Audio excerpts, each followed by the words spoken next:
Salut monsieur. Vous avez effectué un bon voyage? Bien sûr, monsieur. On a pu atterrir sain et sauf, et c'est déjà l'essentiel. Ah, super. Et pensez-vous reprendre notre compagnie une autre fois? Oh, que oui, ça sera avec grand plaisir, monsieur l'agent. Car malgré l'intempérie, le pilote a vraiment très bien géré l'appareil. Parfait monsieur. Bonne journée à vous, et à la prochaine. À la prochaine, monsieur. Merci.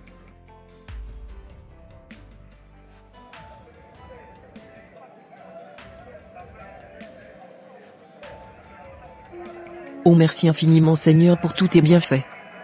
Merci d'avoir aidé mon mari à bien gérer cet avion. Que ton nom soit puissamment glorifié et magnifié jusqu'au siècle des siècles. Amen. Amen. Malgré les zones de turbulence et de secousses, on a pu très bien atterrir. Effectivement, car pendant un moment j'avais carrément perdu le contrôle de l'avion. Je commençais vraiment à paniquer, parce que je ne voyais que du brouillard. Et Dieu merci, j'ai crié à Jésus, je lui ai dit: Seigneur, aide-moi à reprendre le contrôle de cet avion, et instantanément le brouillard a disparu. L'avion s'est automatiquement stabilisé, et j'avais vraiment repris le contrôle de l'appareil.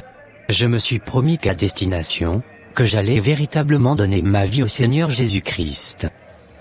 Car il vient encore de nous sauver la vie. Alléluia, j'avais toujours prié Dieu pour que ce jour arrive, et il est enfin arrivé. Je suis tellement contente pour la décision que tu viens de prendre. Et que Dieu soit loué, pour ce merveilleux témoignage. Il n'abandonne jamais ses enfants. Effectivement, il ne délaisse point ses enfants. Alors on y va à la maison? Oui, on y va.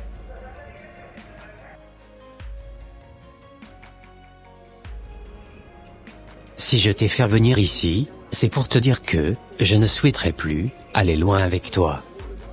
Car j'ai totalement donné ma vie au Seigneur Jésus-Christ. Tu blagues, depuis quand, tu as commencé à faire le saint?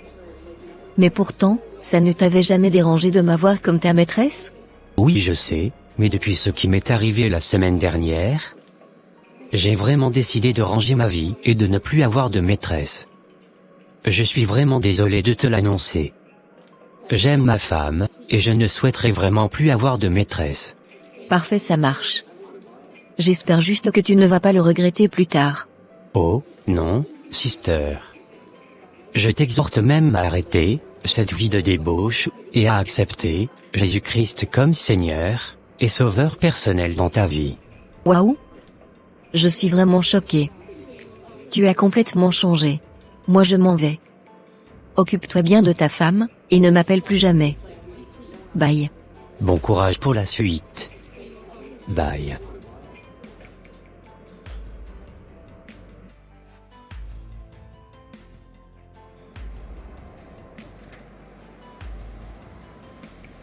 On se reverra demain soir, ma princesse.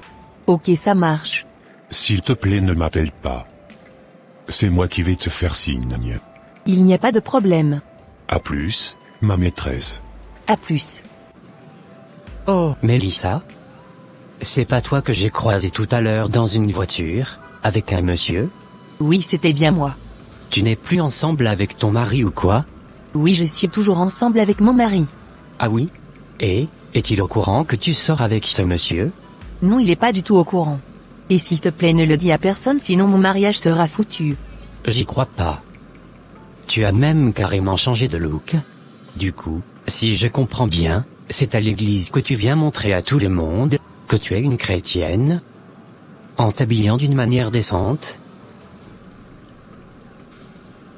Tu sais, tu peux tromper les hommes, mais tu ne peux pas tromper Dieu. Je te le souhaite pas. Mais, imagine juste un instant, si quelque chose de mal t'arrivait dans cet état. Où passeras-tu ton éternité, ma sœur? Oui, tu as raison, mon frère. Mais je ne sais vraiment pas ce qui me pousse à être infidèle à mon mari. J'ai toujours voulu abandonner cette vie que je mène actuellement. Mais je n'y arrive pas. S'il te plaît, peux-tu m'aider à me débarrasser de ce grand péché que je commets au quotidien? Tu sais, ma sœur, tu dois d'abord détester ce péché, au plus profond de toi-même. Tu dois aussi te prendre des jours de jeûne et de prière afin de demander pardon à Dieu. Et si tu le fais vraiment avec un cœur sincère et repentant, il t'accordera ta délivrance. Oh merci mon frère. Je mettrai tous tes conseils en pratique. Ok, ça marche. Répentons-nous, véritablement sœurs. Car le royaume des cieux est proche. Et Jésus-Christ est à la porte. Ok, ça marche, merci frère. Et à plus tard. À plus tard, sœur. Salut voisin. Salut. Connais-tu le jeune homme, chômeur, qui passe tout son temps à parler de Jésus, au lieu d'aller travailler? Non, je ne le connais pas du tout. Il s'appelle comment ce jeune homme? Moi non plus, je ne connais pas son nom. Mais ça fait déjà 2 ou 3 jours qu'il passe souvent le matin, pour prêcher la parole de Dieu dans le quartier. D'accord, ça marche. À plus. D'accord. À plus.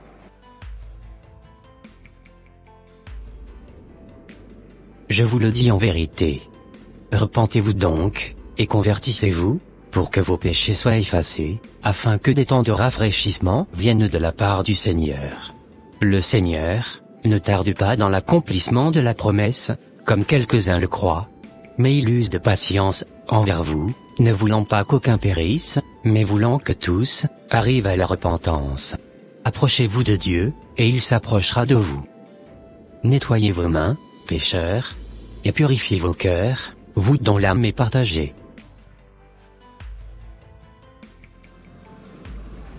Il faut que j'aille voir ma femme. Car je pense qu'elle doit être en train de m'attendre. Ok, ça marche. Merci encore pour les cadeaux et pour aujourd'hui. De rien ma biquette. Allez, à plus tard. À plus tard.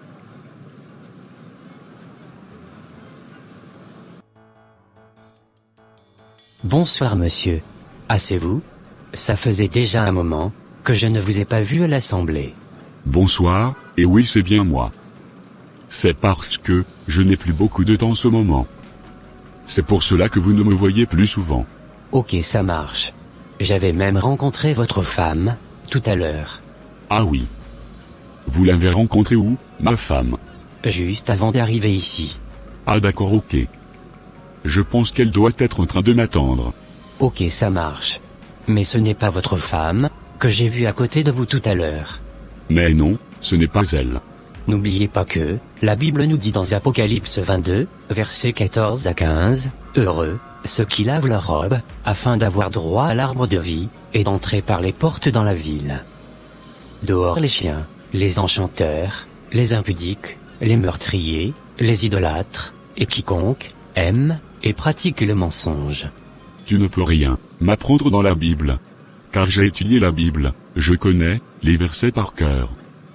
Va travailler, au lieu de rester là, à jouer le chrétien. Nous sommes au temps de la grâce. Arrête avec tes messages de repentance. En plus, Dieu est amour. Et, il est lent à la colère. Et là, où le péché a abondé, la grâce a surabondé. Ok, ça marche, mais tu sais, il est aussi écrit dans 1 Thessaloniciens 4 verset 3, « Ce que Dieu veut, c'est votre sanctification, c'est que vous vous absteniez de l'impudicité. » Il est aussi écrit dans Hébreux 12 verset 14, « Recherchez la paix avec tous, et la sanctification, sans laquelle personne ne verra le Seigneur. » Ah oui. La Bible dit aussi dans 1 Pierre 1, versets 15 à 16, « Mais puisque celui qui vous a appelé est saint, vous aussi soyez saints, dans toute votre conduite, selon ce qu'il est écrit. Vous serez saints, car je suis saint. » Je n'avais pas connaissance de ces versets auparavant, frère. Merci vraiment de me le rappeler. Tu sais, l'homme n'est pas maître de son souffle, pour pouvoir le retenir, et il n'a aucune puissance sur le jour de la mort. Alors, nous devons vivre chaque jour, en étant en parfaite communion avec le Seigneur, car personne ne connaît réellement le jour où le Seigneur le rappellera. Effectivement, frère, tu as raison. Je demande vraiment pardon à l'Éternel pour tous les péchés que j'ai pu commettre dans le passé. Que le Seigneur t'aide et te fortifie davantage. Si tu as le temps, tu peux passer à l'assemblée. Les frères sont là pour te réconforter dans la foi. Sois béni, et demeure dans la paix du Seigneur. Amen. Amen. Alors chérie, et ta journée, elle s'est bien déroulée? Oui, ça va, j'ai passé une agréable journée. Dis-moi, ça te dirait qu'on aille à l'assemblée ce week-end? Oui, j'aimerais bien. Ça sera avec grand plaisir. Ok, parfait.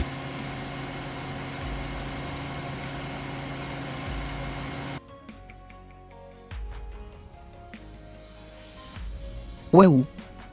Je suis vraiment choqué, par rapport à l'histoire que tu viens de me raconter.